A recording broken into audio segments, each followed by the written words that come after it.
Hello, and welcome to Hope for Felons podcast, where we discuss felons and everything in between. Your host for this show is Douglas Van Vliet. Welcome to the show, ladies and gentlemen. But this is Doug with Hope for Felons Incorporated, and we're so glad to be back on today. Today we want to talk a little bit about reentry and how important it is for when a person is getting out of prison and being acclimated back into the community, how important it really is, and how it pays to have strong, very strong support and support group, not only for your loved one that's getting out, but also for the rest of the family, because a lot of the family, they tend to really have a difficult time sometimes dealing with the release of their loved one. Whether the wife or the husband may be okay and not have any issues, but maybe the child does. And so I think a lot of times it's good to, I have people come to me and counsel me and be like, what to look out for, and basically steps that they can take. So today I'm going to actually do that and give some pointers on what a person may want to take when their loved one gets out. Especially if you're a family member and you're okay with them getting out, but maybe you have a loved one that may be struggling with it. I think the best thing you can do is set those loved ones down and explain to them and be truthful with them. Daddy has been locked up for 15, 20 years. And he needs that encouragement. And he wants you to love him like he loves you. And I think that plays a very big part to get them to understand prior to them coming home that, okay, he's going to be coming home, or she's going to be coming home, and we need to make sure that we have everything ready for him when he, comes home. And one thing I've noticed is some people want to do a big party. I find that parties are good, and that's very good intention. But the worst thing you can do for somebody that's been locked up for 20 years is throw them a great big party. That is one thing that I have seen to really go sour, because they're not used to a lot of people being in one area and basically giving them, praise, and, giving them, lifting them up. They're not used to that, and they can go into a state of shock and just, I wouldn't say go crazy, but it's really hard mentally on them. So I don't recommend to do that. Some people ask me about it, and I'll say, everybody is different, but me, I've seen it, and I don't recommend it. You're free to do what you want to do, but me, I will not recommend anyone doing that. It seems to be more of a hindrance than a help. So keep that in mind. But I do want to say that when your loved one is coming out, to really be easy on transitioning everything back in. That is one thing that I've seen, that people transition a little too fast, and it causes some issues. So I've noticed that in times that we have dealt with the felon community, that people will come and they'll ask, they'll say, you know, what do I need to do? What do I need to look out for?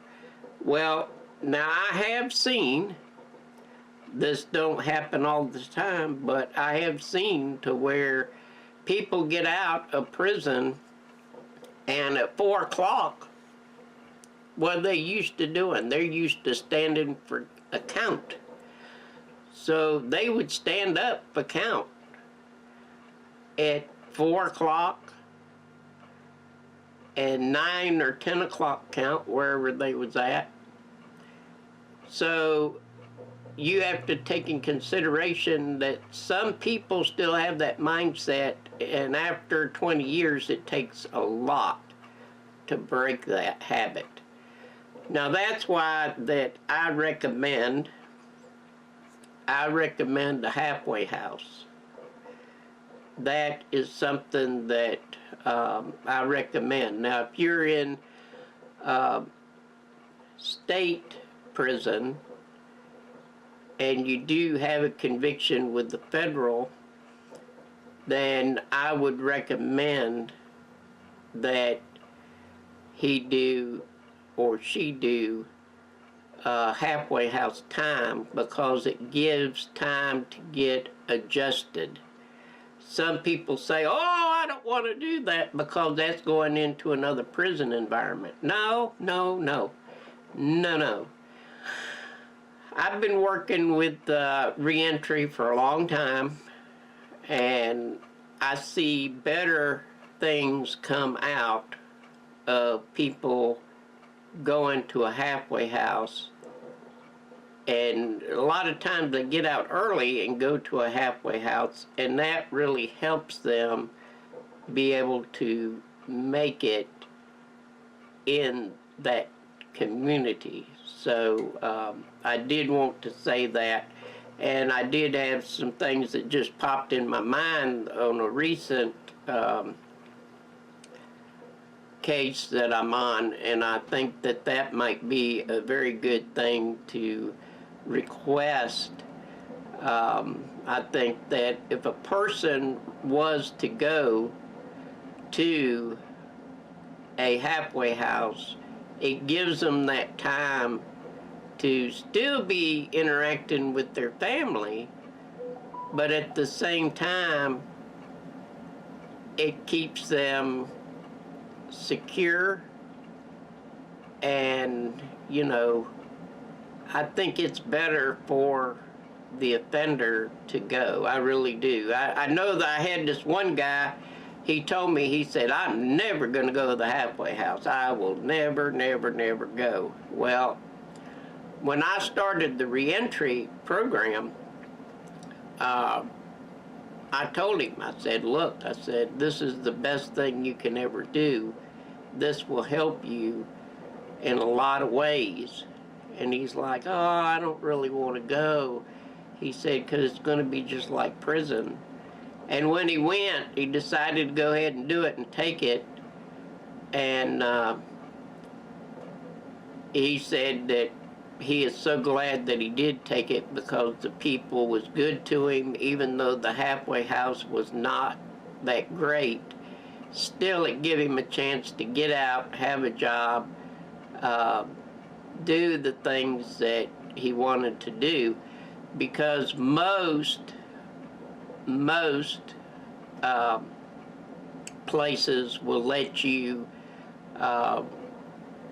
you know, if you smoke, you can smoke, which, you know, I don't recommend that, but they do. They do have a lot of leeway, more leeway than the prison in some aspects not so much.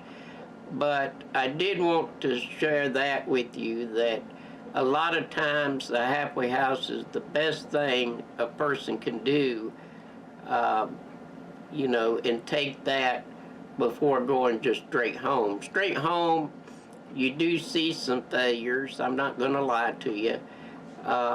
But if a person wants that transition, to just transition from, a place to home, then that would be the best route to go. So I just wanted to share that with you. And if you have any questions or concerns about your loved one being released and what you should do, then please reach out to me, and I will do my best to try to help you in any way possible, shape, or form. Let me go over here and see if I have any comments. No, I don't have no comments, no viewers today on Facebook, but I'll be posting this on YouTube later on this evening, so the people that are YouTube listeners can actually listen as well. So I just wanted to take just a few minutes out and say that. And right now, if you need to give us a call, I didn't put my number on the screen. Oh my goodness. I can't believe I didn't do that. I had it up there, but then it messed up on me. 984-480-HOPE. 984-480-4673. And you can always catch us there, because we do have after hours, because we do have automated answering machine. And if it comes on and says that we're closed, but if you need immediate attention, dial whatever it says, just dial that, and it'll ring straight to my cell phone. So, I'll do my best and help in any way I can. And for now, I want to say, this is Doug, and have a great day.